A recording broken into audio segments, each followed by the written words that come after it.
Hello everyone, welcome to the channel. और आज हमारे साथ गीतेश है। इसने एटलासियन में फुल टाइम ऑफर ये क्रैक किया है। और आज हम लोग जो भी इसका ओवरऑल प्रोसेस था उसके बारे में जानेंगे और इसका जो भी स्ट्रेटजी और टिप्स है उसके बारे में भी बात करेंगे। और इसने उबर में इंटर्नशिप भी किया है लास्ट ईयर, तो उसका भी जो ओवरऑल एक्सपीरियंस रहा है वो भी अभी आने वाला है कुछ दिनों के बाद, तो वो भी वीडियो जरूर से देख लेना। और अब हम वीडियो को स्टार्ट करते हैं एक बेसिक इंट्रोडक्शन के साथ। हाँ, तो गीतेश अपना एक ब्रीफ इंट्रोडक्शन बताना। मेरा नाम गीतेश चौधरी है। मैं फाइनल ईयर ट्रिपल स्टूडेंट हूँ, electrical and electronics engineering NIT Warangal में। मैं महाराष्ट्र से हूँ, भुसावल से। फाइनल ईयर में बस। हाँ, सो अब अगर हम कॉलेज लाइफ का बात करें तो अभी तो तुम्हारा फाइनल सेमेस्टर हो रहा है, 8th सेमेस्टर। तो फर्स्ट सेमेस्टर से अभी तक का कैसा एक्सपीरियंस रहा और इसमें हम क्या शेयर कर सकते हैं? फर्स्ट ईयर में थे तो सब हम जब यहाँ आए तो मुझे कोडिंग से ज्यादा कोई मतलब मुझे नॉलेज नहीं था कोडिंग के बारे में कि कोडिंग एग्जैक्टली होती क्या है। सो फर्स्ट ईयर में हमें एक सब्जेक्ट था पीएचपी करके, जिसमें हमें सी प्लस प्लस पढ़ाया जाता था। तो उस हिसाब से मतलब वहां से मुझे थोड़ा इंटरेस्ट चालू हुआ कोडिंग में। कोडिंग क्या होती है मैंने वो सीखा। और फिर वहां से सेकंड ईयर थर्ड ईयर में मैंने जो इम्पोर्टेंट सब्जेक्ट्स होते हैं वो पढ़े। और फाइनल ईयर में फिर जॉब। तो ये हो गया मतलब कोडिंग का। बाकी तो साउथ का कॉलेज है। इतना कुछ मतलब अभी थोड़ा साइड में जो वारंगल है, थोड़ा साइड में हैदराबाद से दूर है, 110 किलोमीटर दूर पे। तो कोई बड़ा सिटी नहीं है, तो कॉलेज लाइफ वैसे मतलब बहुत अच्छी है यहाँ। ऐसा कुछ सीन नहीं, नॉर्मल सी है। ओके, सो अगर हम जो प्रीवियस प्रोजेक्ट्स या वर्क एक्सपीरियंस का बात करें तो तुम्हारा लास्ट इंटर्नशिप उबर में भी रह चुका है, तो ओवरऑल तुम्हारा वर्क एक्सपीरियंस कैसा रहा? मैंने प्रोजेक्ट किए थे। मैंने वेब डेवलपमेंट पे प्रोजेक्ट किए थे, जैंगो पे किया था, रिएक्ट जेएस पे किया था। थर्ड ईयर के स्टार्टिंग में मैंने डेवलपमेंट में मैं थोड़ा इन्वॉल्व हुआ कि डेवलपमेंट सीखी। मैंने पहले जैंगो में सीखी, फिर एचटीएमएल सीएसएस जो बेसिक होता है, और फिर रिएक्ट जेएस में सीखा। और फिर मुझे इंटर्न लगी थी उबर में, ऑन कैंपस ही लगी वो। वहाँ भी मुझे फ्रंट एंड डेवलप करना था। वहाँ उबर की जो फाइनेंस टीम थी उस टीम का मैं पार्ट था। मुझे फ्रंट एंड डेवलप करना था एक उनके पोर्टल का। तो लकीली मुझे रिएक्ट जेएस में काम करना पड़ा। मेरा एक दोस्त था डीटीयू से, उससे बैकएंड पे काम था, वो स्प्रिंग फ्रेमवर्क में काम करता था। तो मेरा प्रोफेशनल वर्क एक्सपीरियंस वही था उबर में जो किया मैंने। और अदर देन प्रोजेक्ट्स मैंने कुछ 4-5 प्रोजेक्ट किए हैं, उसमें 2-3 रिएक्ट जेएस पे है। एक हाथ दो जैंगो पे है। ओके, सो अगर जो तुम प्रोजेक्ट्स किए उसके बारे में बात करें तो कुछ प्रोजेक्ट जो तुम शेयर कर सकते हो या फिर कुछ ऐसा प्रोजेक्ट जो हम जूनियर्स को भी सजेस्ट कर सकते हैं? देखो मैंने मतलब ऐसा था कि मुझे सीखना था जैंगो। मैंने एकदम बेसिक स्क्रैप से चालू किया था, मुझे कोई आइडिया नहीं वेब डेवलपमेंट क्या है। तो पहले तो मोस्टली हम करते हैं कि वो जो एक सिंपल सा पेज बनाते हैं, जिसपे ट्रांजैक्शन पेज होता है, यूजर नेम पासवर्ड पेज होता है, ये अलग 2-3 तरह के पेज होते हैं, वो सिंपल बना लो। फिर मैंने एक वेबसाइट बनाई थी, सॉन्ग की वेबसाइट बनाई थी कि मुझे ऐसा था कि मुझे अपलोड करने की, कोई भी यूजर, मल्टी यूजर वेबसाइट थी वो, तो कोई भी यूजर अपने पसंद के सॉन्ग अपलोड कर सकता है। और सारे यूजर्स वो सॉन्ग को लिसन लिसन सकते हैं। तो इट्स लाइक मुझे वो मीडिया कैसे हैंडल करता है वेब डेवलपमेंट में, जो डेटा कैसे हैंडल होता है वो सीखना था, इसलिए मैंने उसको चुना था। Other than that react JS का मैंने यूडेमी पे एक कोर्स लिया था। तो उन्होंने उस कोर्स के थ्रू ही हमें एक एक्सटेंसिफाई करके एक प्रोजेक्ट था, तो वो गिटहब पे मोस्टली मिल जाएगा, वो एक्सटेंसिफाई करके एक्सटेंसिफाई, तो वो डेवलप किया था। ओके, सो ये तो बेसिक इंट्रोडक्शन हो गया कितेश के बारे में। अब अगर हम जो इसका सिलेक्शन प्रोसेस है उसके बारे में जाने तो जैसे कि ये ऑन कैंपस सिलेक्शन था, तो इसमें टोटल कितने एप्लीकेंट्स थे और फाइनली कितने लोगों का सिलेक्शन हुआ था इस कंपनी में? ये जो कंपनी आई थी ये सर्किटल ब्रांचेस के लिए आई थी, मतलब बस सीएससी ईसी और triple E. So around 250 to 300 total applicants थे उसमें। फिर ओटी हुआ। ओटी के बाद उन्होंने कुछ 9 to 11 उन्होंने शॉर्टलिस्ट किए थे।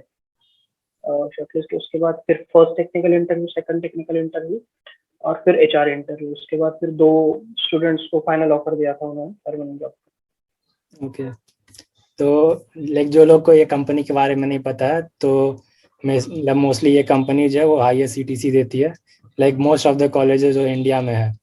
तो इसलिए ये बहुत अच्छी कंपनी है, और इसका जो वर्क कल्चर वगैरह जो है वही बहुत अच्छा है। तो इसलिए अगर आपको भी ये टारगेट है, तो ये जो भी बात करने वाले हैं, जो भी इंटरव्यू राउंड्स या कोडिंग राउंड्स है उसके बारे में, तो उसको भी ध्यान से देख लीजिएगा। तो अभी जैसे सबसे पहले जो है वो कोडिंग राउंड होता है। तो अगर हम कोडिंग राउंड के बारे में बात करें, तो लाइक कितना क्वेश्चन था, टाइमिंग क्या था, और जैसे कुछ पर्टिकुलर टॉपिक जिस पे ये लोग ज़्यादा फोकस कर रहे थे।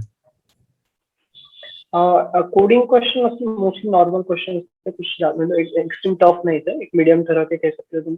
उसमें एक बैक ट्रैकिंग का क्वेश्चन था, एक सिंपल मैपिंग का क्वेश्चन था, और एक आई गेस वेक्टर का क्वेश्चन था, vector tree something like that, ऐसा मुझे अभी याद नहीं एग्जैक्टली।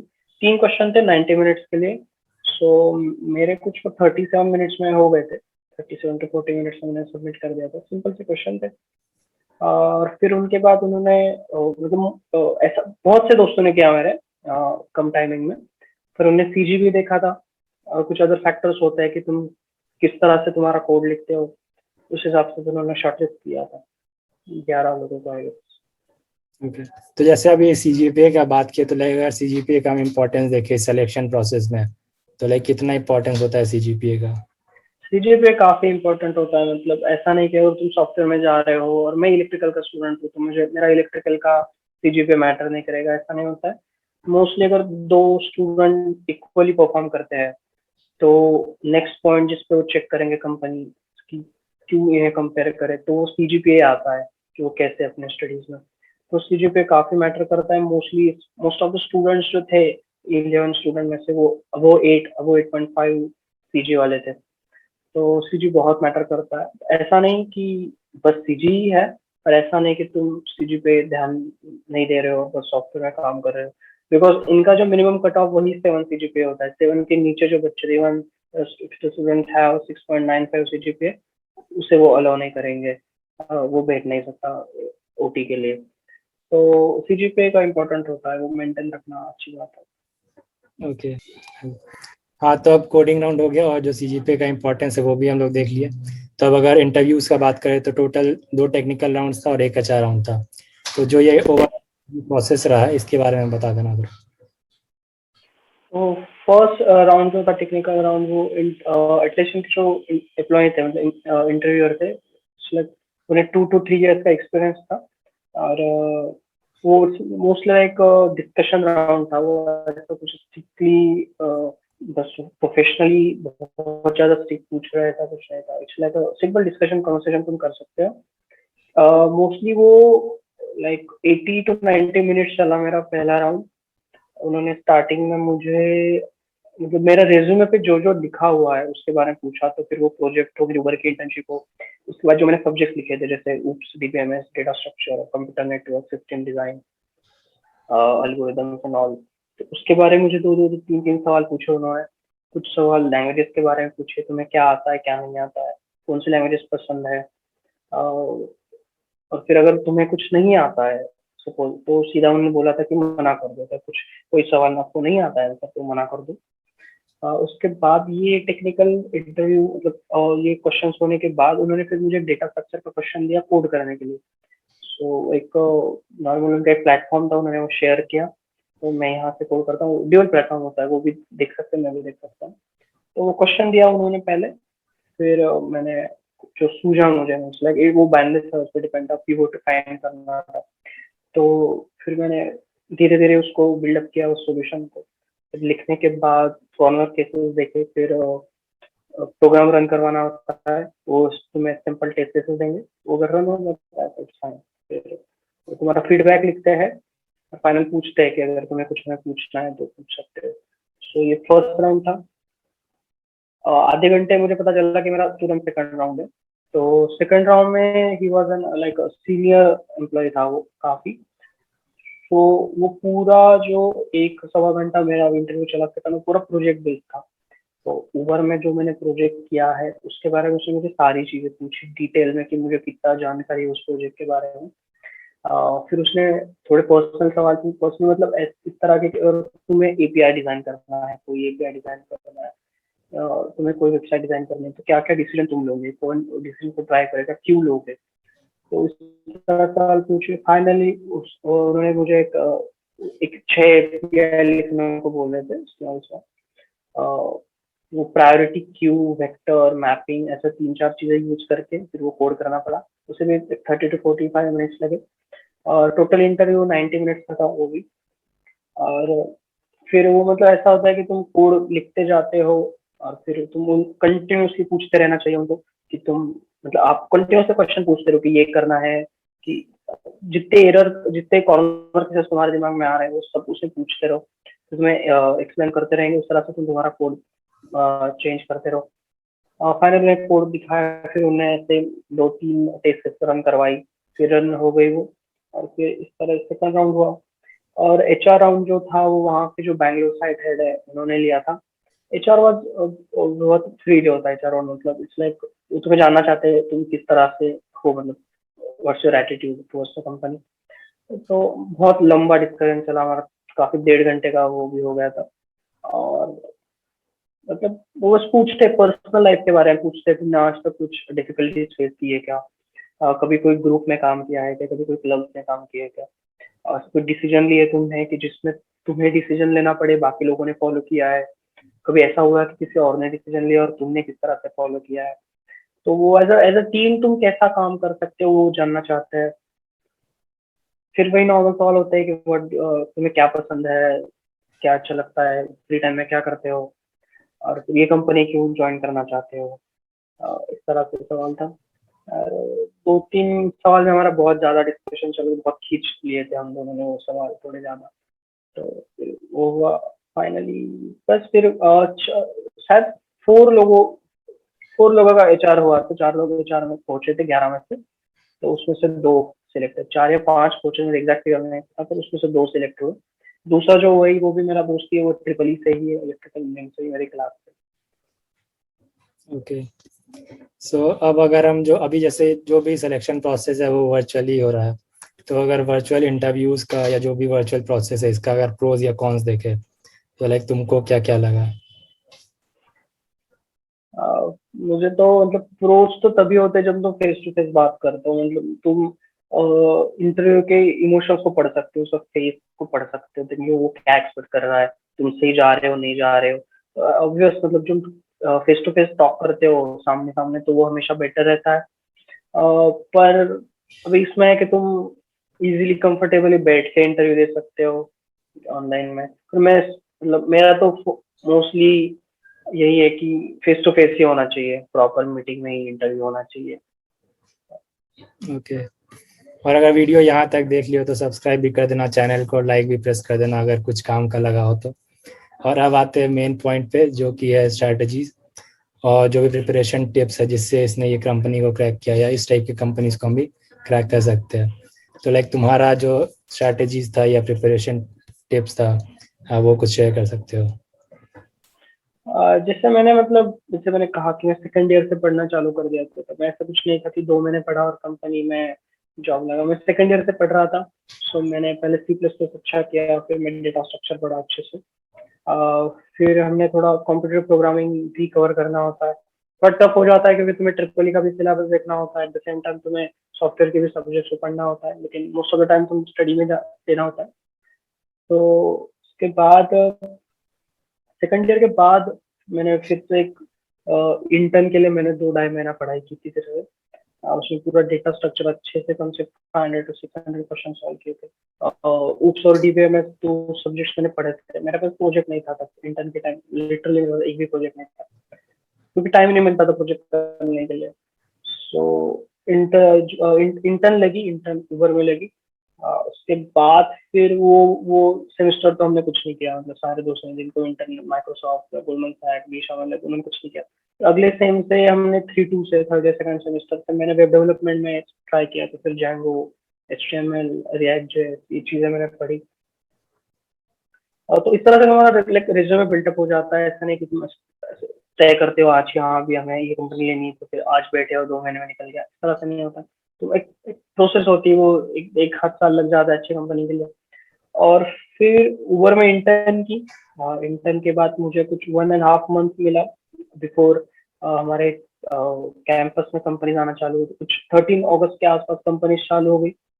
सो जून जुलाई मुझे पढ़ने को मिला, 2 महीने पढ़ने को मुझे 10 जून से मेरी इंटर्न खत्म हो गई थी, 10 जून को 7-8 दिन बाद मैंने पढ़ना चालू कर दिया। फिर मोस्टली मैंने ओवर के इंटर्न का नहीं पढ़ा ही था उसको, तो 1 साल हो गया था, फिर भी क्वेश्चन थोड़े से याद होते ही अपने को, तो फिर उससे उन्हीं क्वेश्चन को फिर से रिवाइज करो, उन्हें कोड करो। पर इस बार ऐसा था कि बस ऊप्स और डीबीएमएस नहीं कर सकते, तुम्हें कंप्यूटर नेटवर्क भी आना चाहिए, तुम्हें सिस्टम डिजाइन भी आना चाहिए, तुम्हें और एक सब्जेक्ट ओएस, तुम्हें ओएस भी आना चाहिए। सो थोड़ा डीप हो जाता है, तुम्हें पजल्स भी आने चाहिए, तुम्हें प्रोजेक्ट के बारे में तुम्हें डिटेल नॉलेज आनी चाहिए। तो हमने ऐसा किया था कि जो मेरा दोस्त था जो गूगल में बैकएंड पे काम कर रहा था, हमने एक गूगल डॉक बना लिया था, उसमें उसे प्रोजेक्ट के बारे में जितनी भी जानकारी गूगल में वो सब लिख दिया, मैं लिख दी। तो हम रिवाइज करते थे क्योंकि उसने पीपीओ नहीं मिला था, मैंने भी पीपीओ नहीं लिया था। सो दोनों ऑन कैंपस ट्राई करने वाले थे, दोनों के लिए जरूरी था। तो उसके बाद मैंने लीड कोड में सॉल्व करता, लीड कोड में बहुत सारे क्वेश्चन सॉल्व किए थे।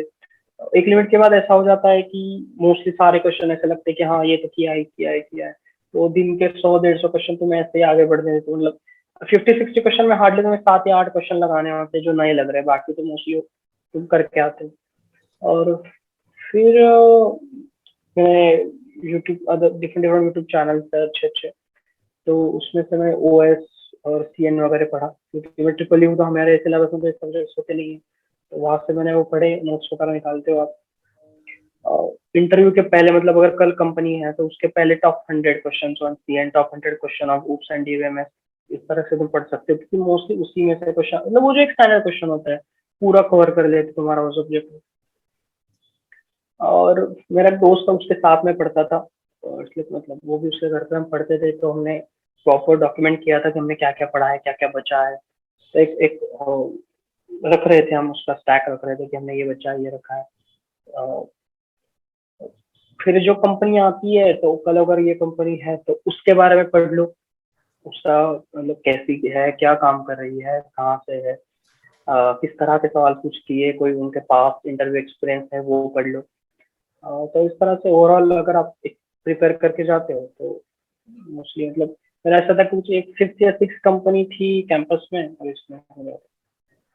ओके, सो लाइक इसने ट्रिपल ई से होकर इतनी अच्छी कंपनी को क्रैक किया, तो ऐसा नहीं कि अगर ब्रांचेस मेरा सीएस नहीं है तो नहीं होगा, अगर हम मेहनत कर रहे हैं सही डायरेक्शन में तो जरूर हो सकता है। तो अभी जैसे अगर हम प्रीवियस इंटरव्यूज का बात करें, जैसे ये तुम्हारा 5th या 6th कंपनी था, तो जैसे प्रीवियस इंटरव्यूज में ऐसा क्या मिस्टेक्स तुमको लगता है जो तुमने किया हो जिसकी वजह से लाइक रिजेक्ट हो गया हो? मैंने मुझे इंटर्न के टाइम तो ये पहली कंपनी थी ऊबर, तो मैं पहला इंटरव्यू दिया और पहले में सिलेक्ट हो गया, तो मुझे थर्ड ईयर के टाइम तो मैं इंटरव्यू दे नहीं पाया। फाइनल ईयर के टाइम मैंने 2 कंपनी के और दिए थे, एक क्योर फिट करके कंपनी, एक स्टार्टअप है 2016 का, और एक अमेजोन, ऐसे 2 कंपनियों के ओटी क्लियर हुए थे। तो मैं क्योर फिट के एचआर तक पहुंचा था। एचआर में मैंने एक सिली मिस्टेक कर दी थी, लाइक उन्होंने एचआर ने मुझे पूछा था कि सपोज तुम्हें एक ही दिन गूगल और क्यूरफिट दोनों का ऑफर लेकर आता है, तुम किसका चूज करोगे? सो आई डोंट नो क्या हुआ, मैं कंफ्यूज हो गया उसमें, और मैंने गलती से क्यूरफिट बोल दिया। सो इट्स लाइक तुम ऑनेस्ट नहीं हो इस आंसर में, सबको पता है कि तुम गूगल ही लेंगे, मुझे पता है तुम गूगल लोगे। तो वो गलती वहां थी कि ऑनेस्ट हो तुम्हारे आंसर में, चाहे मैं मतलब ऐसा था एचआर पूरा अच्छा निकला, फाइनल एक क्वेश्चन में गड़बड़ हो गई, तो तुम ऑनेस्ट हो तुम्हारा आंसर में। और अमेजोन 2 लोग ले गए हमारे कैंपस से, एक या 2 लोग ले गए। तो वहां तो मैं फर्स्ट राउंड निकला, सेकंड राउंड कुछ 2.5 आवर चला था, और वो अच्छा गया, पर कुछ आइडिया नहीं कि क्यों रिजेक्ट हुआ। उसके बाद तो सीधा एटलेशन ही था, एटलेशन के 3 इंटरव्यू थे और उसमें सिलेक्शन हो गया, बाकी बीच में कोई इंटरव्यू था नहीं, ज्यादा कुछ इंटरव्यू मतलब देने नहीं पड़े थे। ओके, तो लाइक एक पॉइंट इसमें मेंशन किया बहुत अच्छा कि ऑनेस्ट आंसर होना चाहिए, और लाइक ऐसा नहीं हो कि मैनिपुलेट कर रहे हैं आंसर्स को। और अब अगर हम जो प्लेसमेंट्स का ड्यूरेशन होता है उसमें जैसे बहुत बार रिजेक्ट भी हो जाते हैं, तो लाइक मोटिवेटेड कैसे रख सकते हैं अपने आप को इस पूरे ड्यूरेशन में? मैं वैसे एक एग्जांपल देता हूँ, जैसे क्योर फिट का सीन था कि शाम को 7 बजे मुझे पता चला कि मेरा नहीं हुआ है, मैं बहुत एक्सपेक्टेशन थी। तुम जब एचआर से निकलते हो ना, तो तुम्हें बहुत बुरा लगता है, क्योंकि तुम्हें फिर से अभी ऑनलाइन टेस्ट से शुरुआत करनी होती है अगले कंपनी की। तो मेरा माइंड फकअप हो गया उस दिन, तो मैं मतलब बहुत ही बैड स्टेट में था।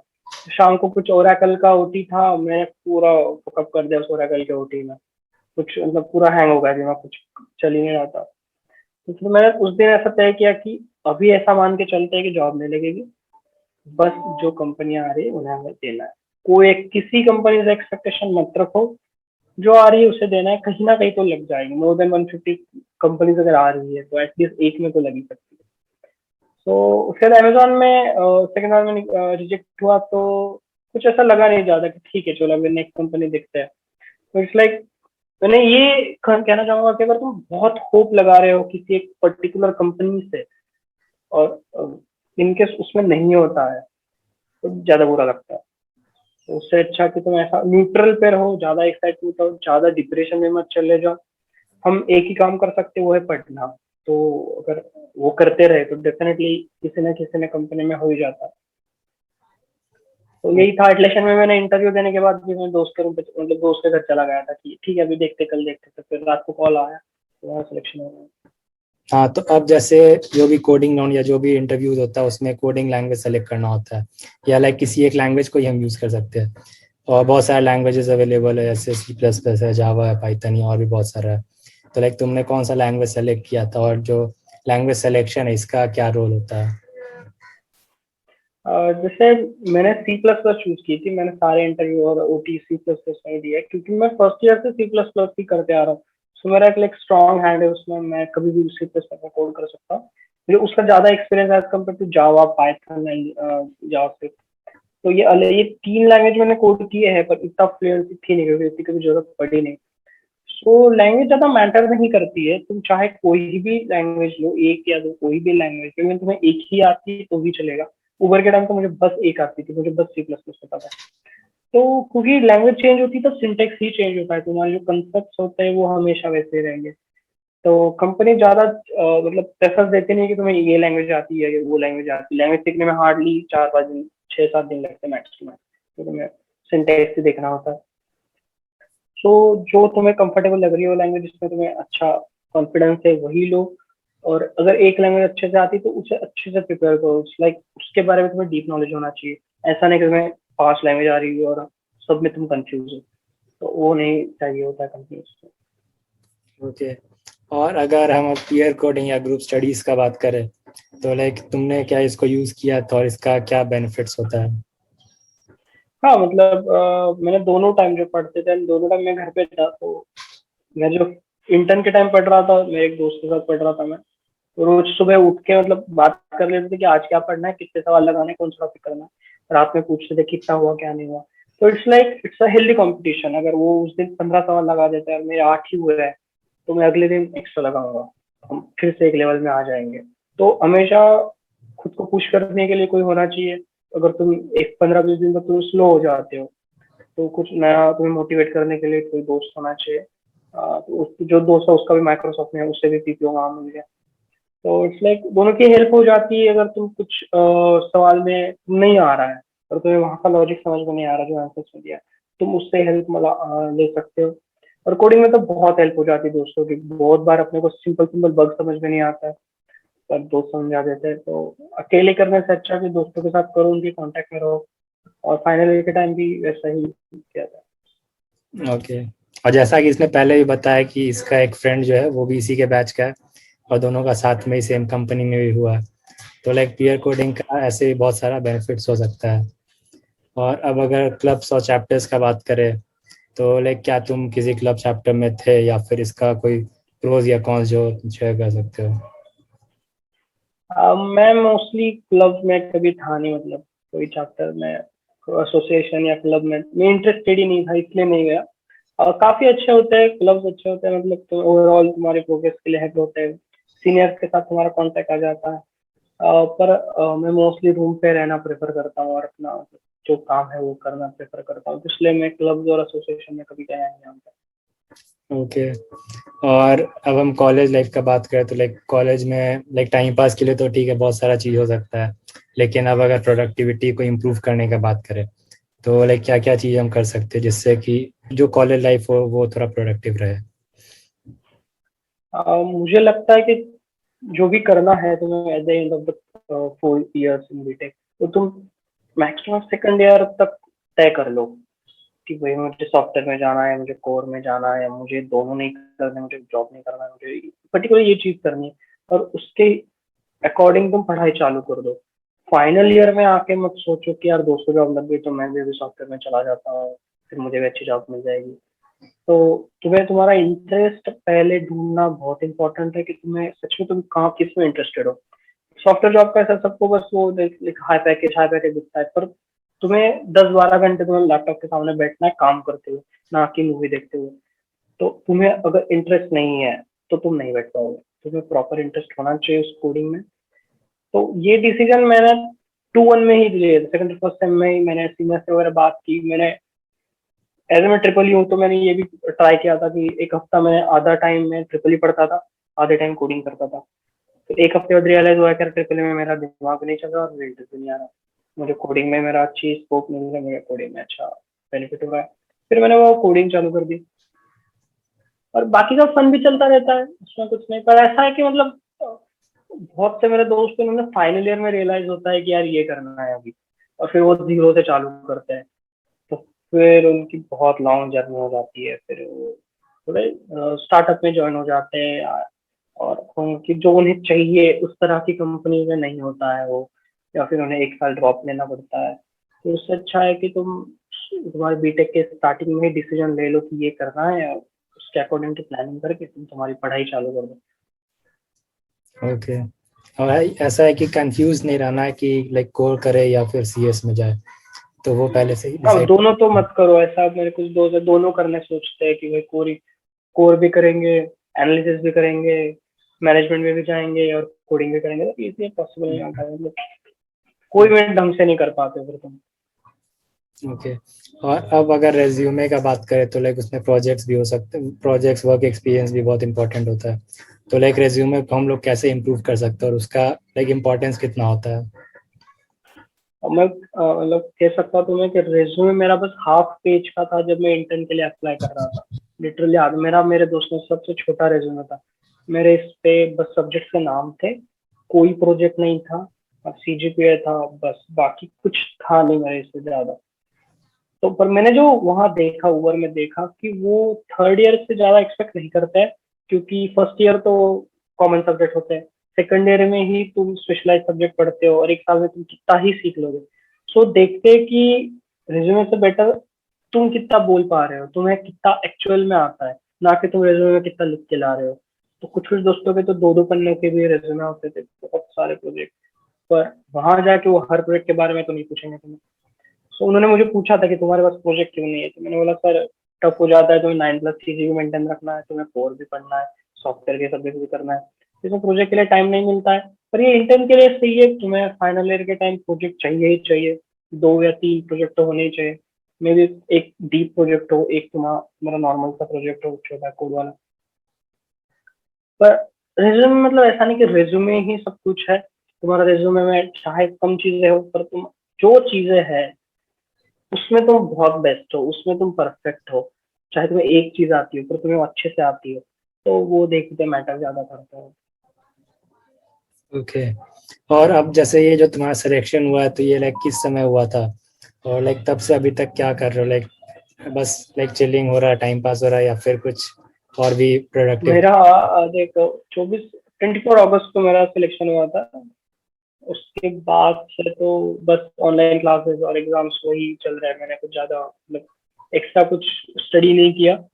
मैंने एक्चुअल में पूछा सीनियर से जो एटलेशन में काम करते हैं उन्हें कि कुछ पढ़ने की जरूरत होती है क्या, मतलब कुछ प्रिपेयर करके आना होता है क्या, तो बोल रहे ऐसा कुछ होता नहीं है। अब ये टाइम है तुम्हारे पास, 6-8 महीने है बिफोर ज्वाइनिंग, आराम कर लो, फैमिली के टाइम स्पेंड कर लो, घूम आओ कहीं पे, क्योंकि बीटेक का फाइनल ईयर होता है, और पढ़े भी 2-3 साल से पढ़ रहे हैं, जैसे 11th 12th से ही पढ़ रहे थे जेई के लिए। तो अभी थोड़ा आराम कर लो, तो मैंने बस आराम किया। घर में मेरी बहन की वेडिंग थी तो उसमें एक आध 1.5 महीना चला गया, तो ज्यादा कुछ मैं उसके बाद कर नहीं रहा हूँ अभी।